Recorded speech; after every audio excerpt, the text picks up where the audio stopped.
İslam'a hizmetle geçti.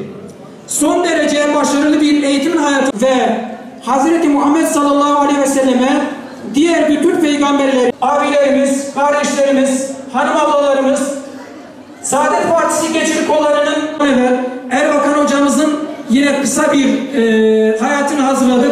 Onu da sizlerle paylaşacağım. Bismillahirrahmanirrahim. İnnellezîne kâlû Rabbunallâhu thumme istakâmû.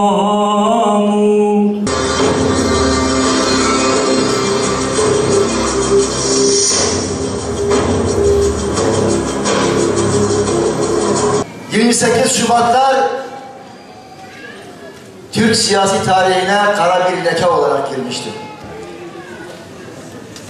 Kendini bu ülkenin sahibi sanan birkaç soysuzun iktidardaki Refah Yolu hükümetini iş başından uzaklaştırmak için dışarıdan gelen emir ve talimatlarla bir darbe yapmış ve Türkiye'yi büyük bir karanlığın içine itmiştir.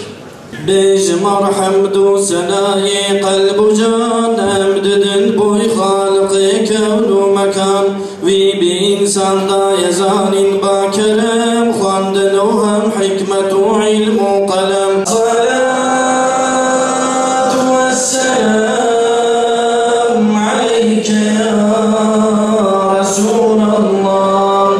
Elbette Erbakan hocamızı şu kısa zaman dilimi içerisinde anlatmak mümkün değildir. Ancak onun niçin bu yola girdiğini, hangi davanın müntesip olduğunu anlayabilirsek, onun büyüklüğünü anlamamız daha kolay olacaktır. Kendileri insanlığı kurtarma davası diyordu. İnsanlığın nereden kurtulacağına baktığımızda, biraz önce kıymetli kardeşlerimizin ifade etmiş oldukları Siyonizm dediğimiz, yani mikrobu ortaya koyup, bu mikrobun ortadan kaldırılması için 1000 yıldır bu milletin ortaya koymuş olduğu mücadeleyi ardına alarak bir yürüyüş ortaya koyuyor idi. Yaşanabilir bir Türkiye'yi kuracağız.